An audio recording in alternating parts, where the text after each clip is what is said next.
Following Friday night's angry scenes at the House of Representatives headquarters in Tobruk, Stephanie Williams said it was absolutely vital that calm was maintained, and she called for responsible Libyan leadership.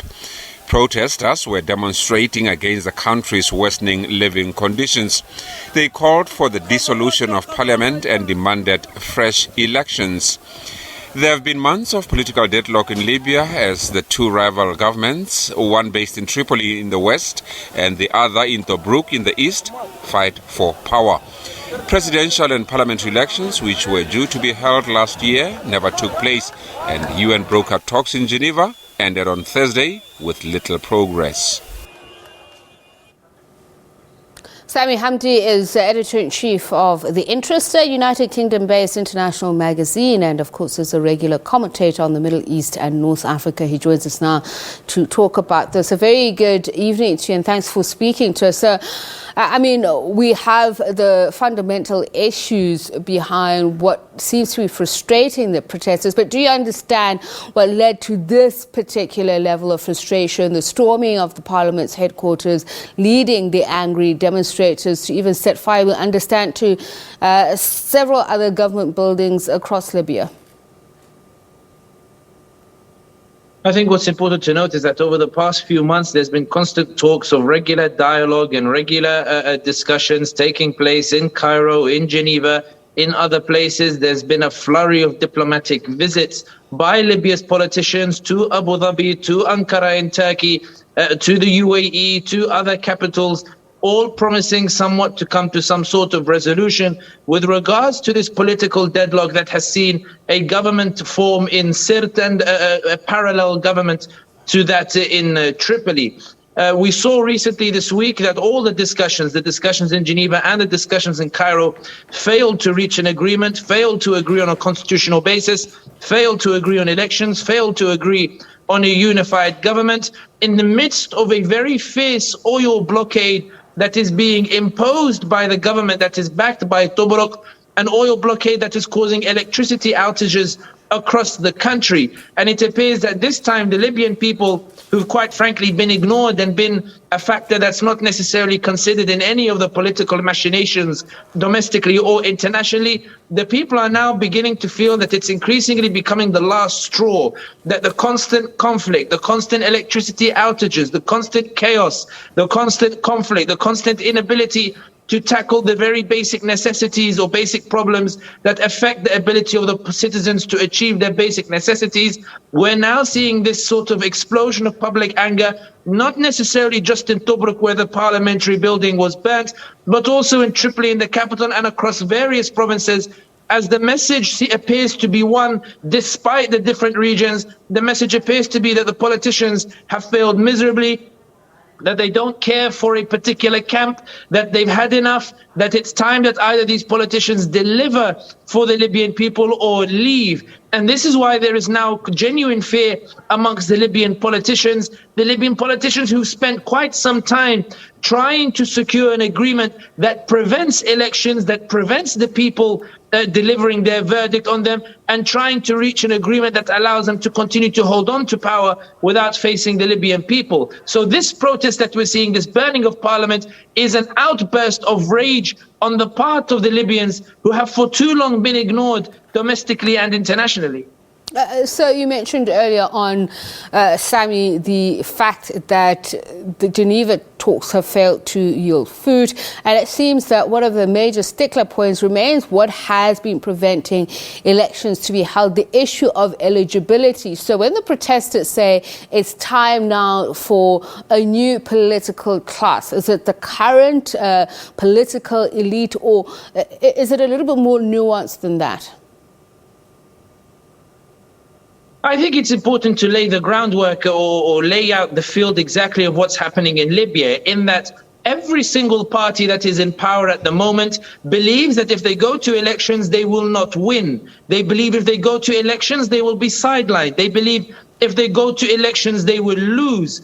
And each is trying to ensure that the elections do not take place, or if they do take place, that they are able to ensure they are able to manipulate the results to ensure a favorable outcome.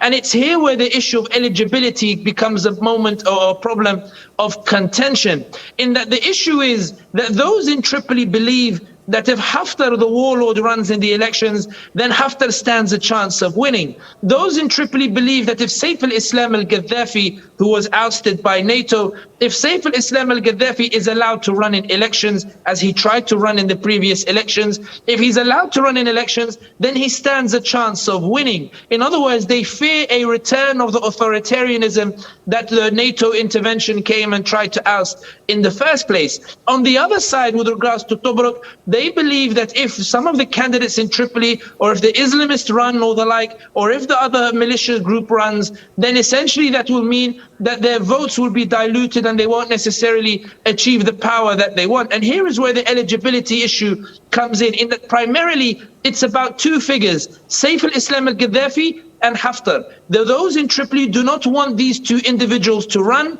The US does not want these two individuals to run. Russia wants these two individuals to run.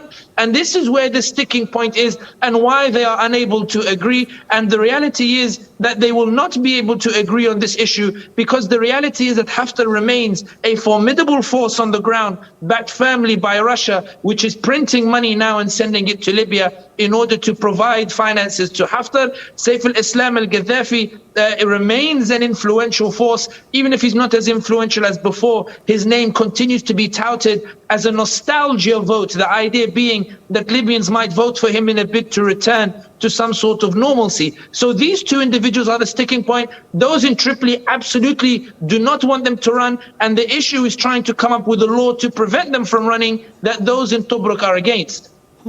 But there's also the issue of the prime ministers of Dbeibeh and Basaga. So if it comes down to a legal framework of sorts, how would it be defined to say this is a criteria that is deemed constitutional and that will ensure that anybody who has a right to fight for political position can do so while rooting out, the political elitism that exists?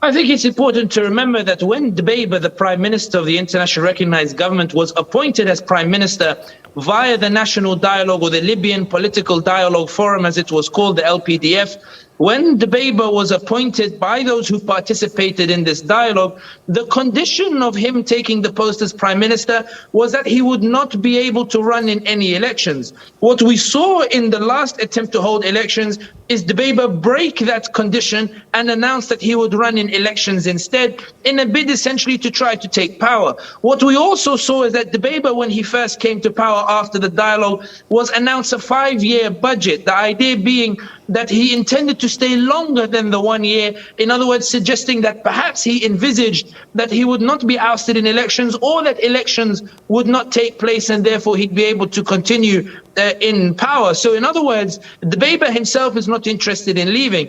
Bashar also believes that he does not want elections, because he also believes that he will not be able to win either. And the reason this is important is because it directly links to your question. These two agree that there should not be elections. They agree that there should not be an agreement on a constitutional basis with regards to elections. They agree that they should not go to the Libyan people, because the Libyan people will sideline them. And this is why, when it comes to the idea as to how a constitutional framework might be achieved, it cannot be achieved as long as these two remain in power, as long as these two remain at the head of the parallel government. And this is why the United Nations has been trying to form a unified government by trying to merge the governments of Tripoli and the governments of Sirte, trying to merge Bashar's government and Dbeibeh's government. The problem, however, is that neither is willing to merge with the other, neither has been able to essentially make concessions with the other, and instead what we've seen